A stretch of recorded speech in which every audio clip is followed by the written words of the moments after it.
Nada, nada vai nos separar de ti, Senhor.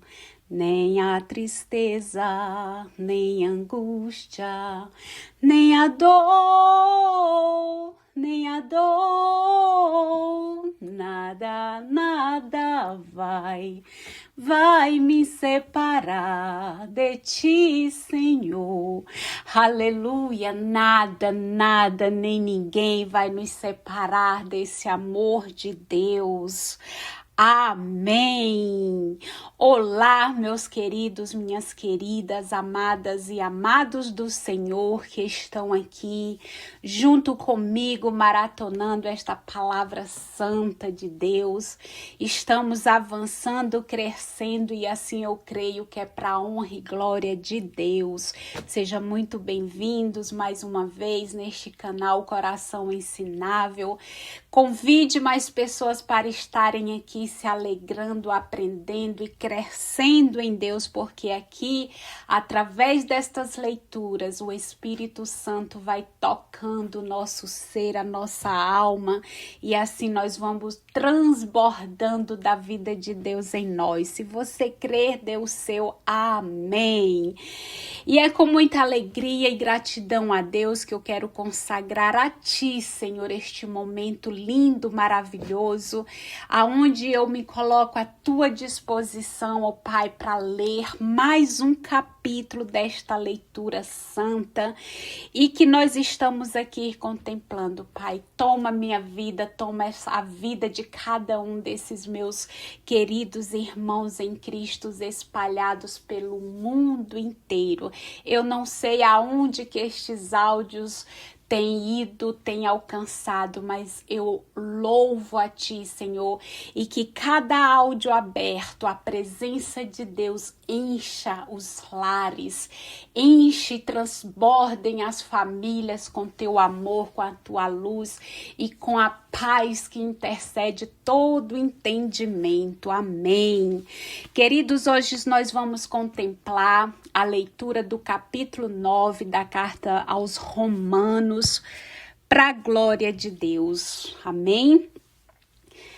Na leitura anterior, nós aprendemos com Paulo a respeito sobre a vida no Espírito, onde ele diz que nós, porém, já não existe nenhuma condenação em nós, não existe condenação para aqueles que estão em Jesus Cristo, que a lei do Espírito que dá a vida em Jesus Cristo nos libertou da lei do pecado e da morte.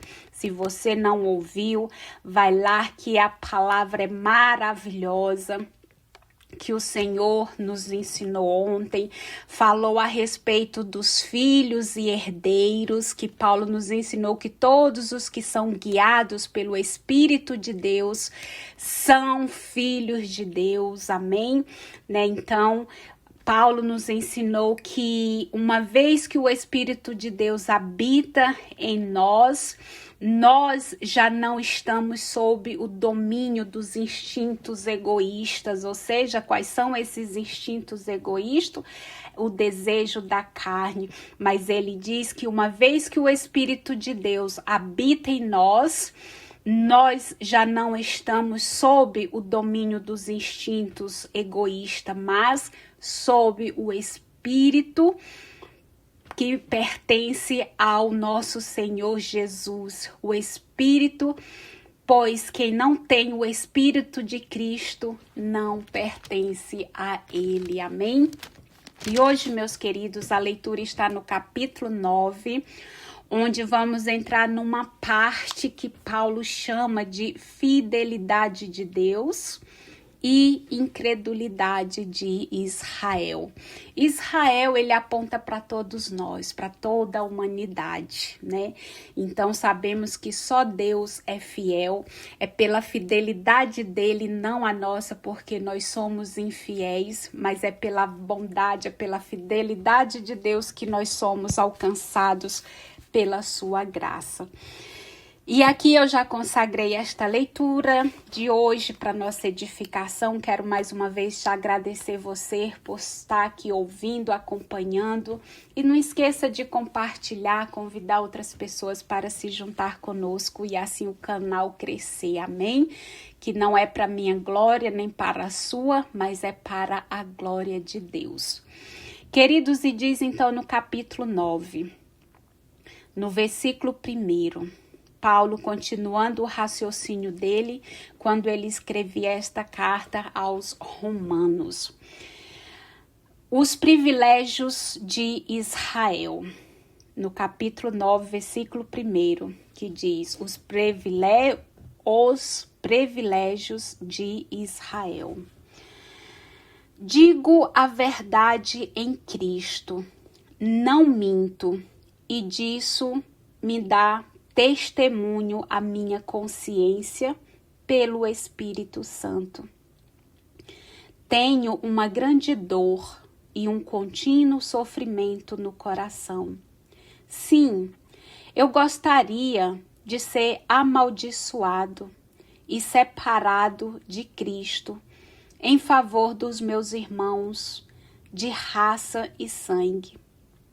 Eles são israelitas e possuem a adoção filial, a glória, as alianças, a legislação, o culto e as promessas. Deles são os patriarcas e deles nasceu Cristo, segundo a condição humana, que está acima de tudo.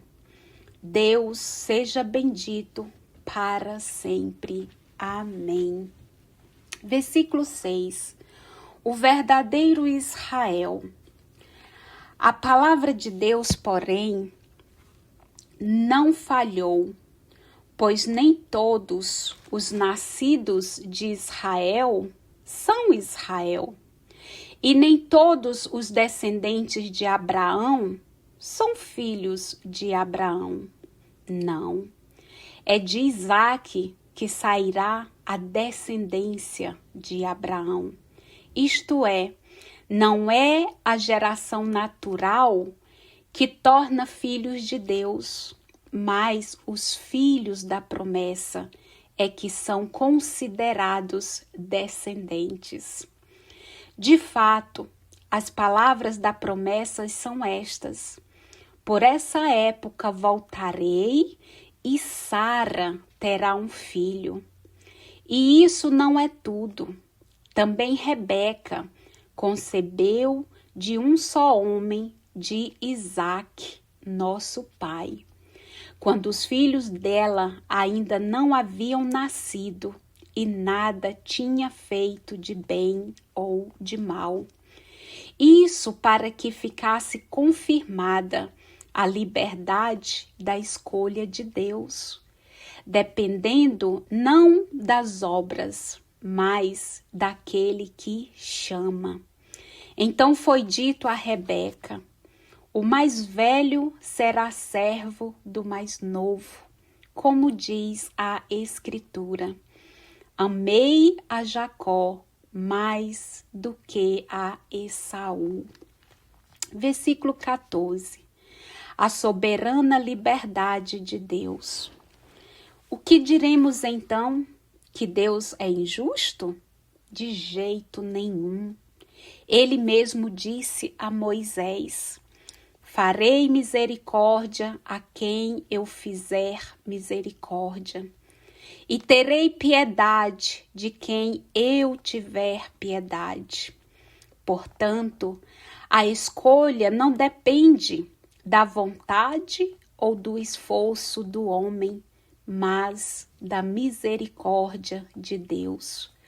Por isso a Escritura diz ao Faraó: eu fiz você nascer precisamente para mostrar em você o meu poder e para que o meu nome seja celebrado em toda a terra.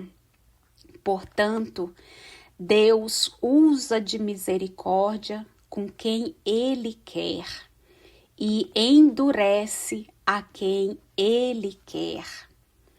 Você me dirá então, por que Deus ainda se queixa? Quem pode resistir à vontade dele? Mas quem é você, homem, para discutir com Deus? Por acaso o vaso de barro diz ao oleiro, por que você me fez assim? Por acaso o oleiro não é dono da argila? Para fazer com a mesma massa 2 vasos, um para uso nobre e outro para uso comum? Ora, Deus quis manifestar a sua ira e mostrar o seu poder, suportando com muita paciência os vasos da ira, já prontos para a perdição. Deus assim fez para mostrar a riqueza da sua glória, para com os vasos de misericórdia que ele havia preparado para a glória. Isto é, para conosco, a quem Deus chamou, não só dentre os judeus, mas também dentre os pagãos.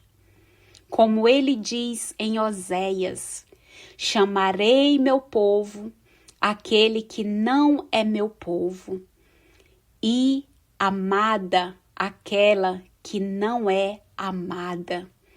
E acontecerá que, no mesmo lugar onde foi dito a eles, vocês não são meu povo, aí mesmo serão chamados filhos do Deus vivo. E quanto a Israel, Isaías proclama, mesmo que o número dos israelitas seja como a areia do mar, o resto é que será salvo. Porque Deus cumprirá sua palavra sobre a terra com plenitude e rapidez. E ainda, como Isaías havia predito, se o Senhor dos Exércitos não nos tivesse deixado uma descendência, ficaríamos como Sodoma e nos tornaríamos como Gomorra. Aleluia. Versículo 30. O erro de Israel. O que diremos então? Os pagãos que não procuravam a justiça alcançaram a justiça. Mas a justiça que vem da fé, ao passo que Israel procurava uma lei que lhes trouxesse a justiça, mas não conseguiu essa lei. Por quê? Porque não a procurou através da fé, mas através das obras. Esbarraram na pedra de tropeço. Conforme diz a Escritura, eis que eu ponho em Sião uma pedra de tropeço, uma rocha de escândalo, mas quem acreditar nela não será confundido. Aleluia! E quem é esta pedra de tropeço? É a pedra que foi rejeitada. Amém? Aqui eu terminei já a leitura, meus queridos. Terminei a leitura quando diz aqui no versículo 33, conforme diz a Escritura, eis que eu ponho em Sião uma pedra de tropeço, uma rocha de escândalo, mas quem acreditar nela não será confundido. Amém? Aqui é o final desta leitura do capítulo 9 para a glória de Deus. E é claro que este último versículo que eu li aponta para o nosso Senhor Jesus. Ele foi aquela pedra que veio, confundiu os sábios, foi aquele que foi rejeitado, porque ele trouxe a verdade. Ele não se intimidou com os poderosos, com o sistema corrupto que procurava olhar apenas os seus interesses. Ele enfrentou todos eles com poder e glória, porque só ele é santo. Amém, queridos? E esta leitura, ela é poderosa, ela nos preenche da vida de Deus, e é por isso que é tão prazeroso esse momento para mim, é tão precioso e é tão santo, porque esta palavra, ela tem o domínio de poder transformar a minha vida, e é o que eu desejo para você, querido, querida, amada, que está aqui me ouvindo.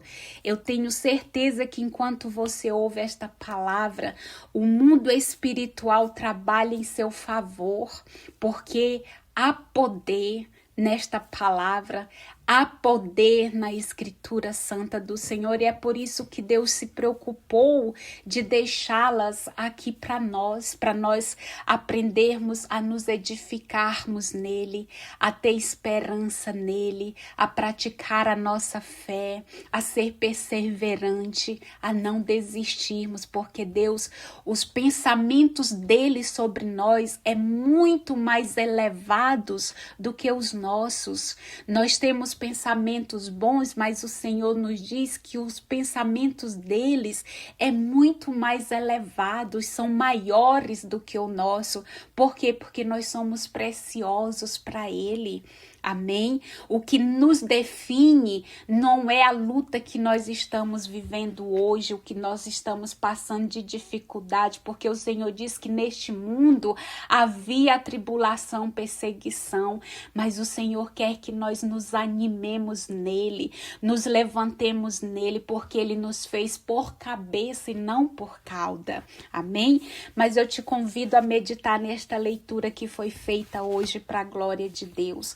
Confia no Senhor, entrega seu caminho, tenha uma conversa sincera, abra o seu coração, e de todas as orações o Senhor ouve, não fica uma sem o Senhor ouvir. Amém? Creia nisso, confia, porque Deus é fiel, é a fidelidade dele.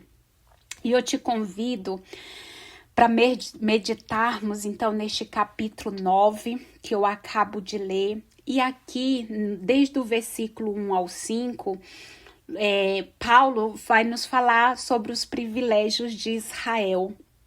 E também dos versículos 9 ao 11, Paulo, queridos, analisa a situação do povo de Israel. Lembrando que aqui ele está escrevendo, né, enquanto ele estava ali fazendo a sua missão, a sua peregrinação, para falar do amor de Deus quando ele encontrou-se com o Senhor. Né, quando o Senhor encontrou, foi lá e teve aquele momento que você sabe, desde Atos dos Apóstolos, que eu li todo, e eu espero que você tenha escutado. Então, nesta leitura aqui, nós percebemos que Paulo, ele está analisando a situação do povo de Israel, procurando responder a difícil questão. E qual é essa questão? Né? Quando ele nos fala, não é uma contradição o fato de que o próprio povo escolhido, né, portador da história da salvação, tenha rejeitado Jesus e se tenha excluído da salvação, né? Paulo aqui para nós, ele tenta responder essa questão que é difícil e precisa ser muito instruído, precisa ser muito abençoado por Deus para poder responder essa questão difícil. Não é uma contradição? Para nós, no nosso olhar natural, é difícil compreender isso. Não é uma contradição o fato de que o próprio povo que Deus escolheu, aquele povo que era portador da história da salvação, eles terem rejeitado o Senhor Jesus, eles mesmos terem se excluído dessa salvação. E aí Paulo vai nos dizer que esse problema escandalizava os judeus e os pagãos, né? E comprometia o êxito do evangelho. O que quer dizer êxito? Êxito na palavra grega significa saída. A partir do momento que Jesus veio, ele mesmo ensinou os apóstolos, ele caminhou com o povo, ele formou discípulos, multidões o acompanhavam, seguiam para ouvir os seus ensinamentos, porque quando ele falava, as pessoas ficavam maravilhadas. O Senhor Jesus curou leproso, o Senhor fez paralítico andar, o Senhor ressuscitou mortos, o Senhor fez prodígios e maravilhas. Mas enquanto ele estava aqui na terra, e ele estava então preparando aqueles apóstolos, os 12, e também multidões que acreditavam naquilo que ouviam, o Senhor foi formando discípulos para quê? Para que continuasse o ensinamento do Senhor Jesus. Mas ele sabia que ele não era aqui deste mundo. Ele precisava preparar as pessoas para continuar esta boa notícia. Então era o êxodo era a saída, né? Quando o êxodo ali, quando o povo, né, que sofria nas mãos dos egípcios sendo escravizado, eles foram, né, sendo conduzidos por Moisés para Nova Canaã, e ali entra outra história. Mas o Senhor preparou os apóstolos, e através dessa leitura que eu faço para nossa edificação, o Senhor também está nos preparando para sermos esse êxodo que leva à saída, né, para encontro da salvação, amados. Então, Paulo, ele vai tentar, ele nos explica que aquele povo, né, que foi escolhido pelo Senhor, que era o portador da história da salvação, eles rejeitaram a Jesus, né, eles mesmos se excluíram dessa salvação. Ele nos responde que esse problema escandalizava os judeus e os pagãos e comprometia esse ensino, o êxito do evangelho. Amém? Então, quando aqui no versículo 6 ao 13, quando Paulo diz o verdadeiro Israel, né? Quando a palavra de Deus não falhou, né? Porque todos nascidos de Israel não são Israel, e nem todos que eram descendentes de Abraão são filhos de Abraão. Ou seja, nós vamos lembrar que Deus fez a promessa a Abraão, e a promessa que Deus fez para Abraão era Isaac. Só o que Agar fez, o que Sara fez? Deu a escrava Agar para deitar com Abraão para que nascesse o filho da promessa, que foi que nasceu Ismael, que não foi o que Deus tinha planejado. Então, eu só estou fazendo um recapítulo aqui, se você não leu, né, essa história, mas está na palavra de Deus. Mas Paulo, o que ele quer nos ensinar aqui a respeito desta leitura, né, que o verdadeiro Israel, ele quer nos mostrar que os privilégios ou promessas de Deus a Israel não falharam.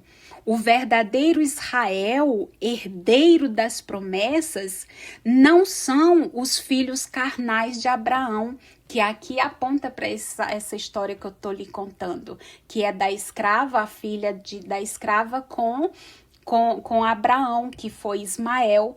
Então, Paulo, ele nos diz que os privilégios ou promessas de Deus a Israel não falharam, não. O Senhor não mudou a mente dele. O Senhor não mudou os planos dele, mas Paulo nos diz que o verdadeiro Israel, o verdadeiro herdeiro das promessas, não são os filhos carnais de Abraão, mas sim são aqueles que têm fé. Porque nos olhos natural, Abraão não via que a mulher dele com 100 anos pudesse gerar filhos, né? Mas sim, o herdeiro da fé, aquele que mesmo Deus dizendo que Sara ia ter filho, ela na sua velhice, Abraão já na sua velhice, pela fé eles acreditaram que Deus ia cumprir o que estava falando.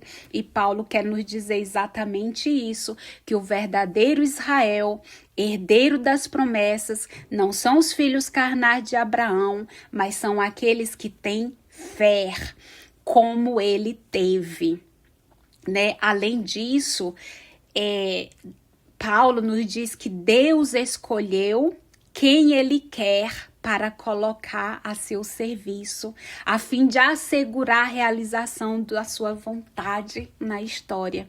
Por isso que Deus viu graça em Abraão, porque Abraão, por ele ter fé, ele foi justificado, né? Antes mesmo da lei existir, antes mesmo da circuncisão existir, Abraão creu.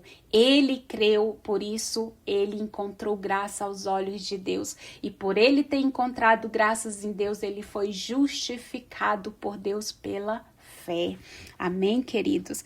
E aqui do versículo 14 ao 29, quando Paulo fala sobre a soberana liberdade de Deus, né? Quando ele diz, o que diremos então, que Deus é injusto? Ele responde, de jeito nenhum. Ele mesmo disse a Moisés, farei misericórdia a quem eu fizer misericórdia e terei piedade de quem eu tiver piedade. Portanto, a escolha não depende da vontade ou do esforço do homem, mas da misericórdia de Deus. O que Paulo quer nos ensinar com isso, então, amados, nesse texto? Ele quer nos dizer que neste texto não devemos procurar uma doutrina fatalística, né, sobre a predestinação. Paulo, ele mostra os imprevisíveis, né, chamados de Deus, que age soberanamente, escolhendo homens e povos como instrumento da sua vontade. É a vontade de Deus que prevalece. Ninguém pode frustrar os planos de Deus. Ninguém pode impedir o que Deus tem que fazer. Então, nesse texto, não devemos procurar uma doutrina, né, fatalista sobre a predestinação. Paulo apenas salienta os imprevisíveis, né, chamados de Deus, que age soberanamente, escolhendo homens, escolhendo povos como instrumento do seu projeto. E aí Paulo nos ensina ainda que ao escolher, Deus é soberanamente livre. Deus não é obrigado nem a ter misericórdia, nem a punir. E isso não quer dizer, meus queridos, que Deus seja injusto. Aí ele usa aquela palavra lá do vaso. Por acaso a argila pode dar ordem ao seu construtor? Né? Quando ele disse aquilo. Então, Paulo está nos dizendo que um vaso reclama contra o oleiro? Pode o homem pedir contas a Deus? Pode o homem dizer o que Deus deve e o que não deve fazer? É isso que Paulo está nos chamando a nos conscientizar. Tem muita gente que se revolta contra Deus, culpa a Deus porque não fez algo que ele gostaria. Tem gente que, por exemplo, que eu vou dar só aqui, tem gente que entrega lá o seu dízimo na igreja e acha que porque dá o dízimo ele tem que ser abençoado. Ó, Senhor, eu paguei o dízimo, eu não falto, e agora o Senhor abençoa fulano que tem uma vida torta e o Senhor não faz nada por mim. Aí acha que Deus tem dívida com ele, que Deus é culpado, culpa a Deus, se enche de amargura porque Deus não fez do jeito que ele queria ser feito. E aqui Paulo diz, caso um vaso reclama contra o oleiro, pode o homem pedir contas a Deus? Aí por isso a pessoa fecha o coração, se enche de amargura. E amados, a amargura é um grande sinal de opressão do inimigo que quer te paralisar. Deus não é obrigado, tudo que ele tinha que fazer, ele já fez por nós, foi tudo consumado. E aí Paulo, não fugindo do raciocínio, o Paulo fala que pode o homem pedir contas a Deus? Os profetas anunciaram tanto a salvação dos pagãos como a eleição de Israel, né? Tudo foi feito conforme a vontade de Deus. Aí por isso que Paulo responde, né, que os próprios que foram escolhidos, eles rejeitaram o Senhor Jesus. E ainda que nesta leitura, que vai dar continuidade no capítulo seguinte, que vai ser o capítulo 10, e eu te convido a estar aqui meditando, Paulo vai nos mostrar que ao procurar a salvação numa lei, isso vai estar mais lá dentro do próximo capítulo que eu vou ler, os judeus, eles esbarraram, né, praticamente num beco sem saída. Por quê? Porque não foram capazes de observar nem de compreender que a finalidade e realização dessa lei era Jesus Cristo. Jesus Cristo veio para quebrar a lei, né? A lei, ela é boa, ela é perfeita e foi dada por Deus, mas a lei não era para durar eternamente. Até hoje muitas igrejas pregam a lei, mas nenhum homem nesse mundo natural é capaz de cumprir todas as leis. Por isso que Jesus veio e quebrou essa lei. A lei, ela terminou em Jesus Cristo. Depois que Jesus morreu na cruz e ressuscitou, a lei ficou caduca. Para quê? Para que a humanidade vivesse um novo tempo, uma nova era, uma nova dispensação, que é a que nós hoje, bem-aventurados e privilegiados somos nós, que vivemos esse tempo da graça. Nem os apóstolos, nem Paulo, na sua grandeza de poder e sabedoria que Deus usou, eles usufruíram do que eu e você hoje estamos usufruindo, da bondade, da misericórdia, de termos a graça, de viver esse tempo da graça de Deus. E ela vai durar para sempre? Não, porque o Senhor Jesus vai voltar e ele vai resgatar essa terra que foi dada a ele. Amém? Então, Paulo, ele nos ensina isso, querido, né? Que os judeus não foram capazes de observar nem de compreender que a finalidade e a realização dessa lei era Jesus Cristo. E os pagãos, sem o instrumento da lei, passaram direto para a fé em Jesus, né? Eles creram em Jesus Cristo, né? É ele a finalidade e realização da lei. Ele quem? O Senhor. É ele o único apoio seguro para atingir a salvação. Não existe salvação fora de Jesus. Não existe nada, nem objeto, nem nada que leve à salvação. O Senhor Jesus é o único apoio seguro para se atingir a salvação. Amém? Quero agradecer a Deus, ó Pai, mais uma vez, pelo Senhor estar aqui conosco, nos conduzindo neste canal de comunicação, nesta internet. Pai, o meu desejo é que o Senhor faça com que esses áudios cheguem, principalmente aquelas pessoas, meu Deus, que são limitadas a ouvirem, a ler, a meditar, se alimentar desta palavra. Eu não sei, Pai, como fazer para alcançar estas vidas, mas o Senhor sabe e eu quero, meu Deus, contribuir, Pai, com a Tua palavra, levando da Tua vida, da esperança para estas pessoas que estão tão carentes e necessitadas de se reanimar e de se levantar em Ti.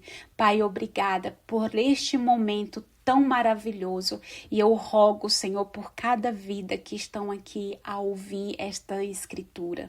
Muito obrigada, Pai. Assim eu te louvo e te agradeço por tudo que é e por tudo que faz. Queridos, um beijo santo no seu coração e deixe que esta palavra possa lhe trazer vida e que você tenha leveza em viver nesta terra, porque Deus é contigo. Amém? Deus os abençoe em nome de Jesus. Amém e amém.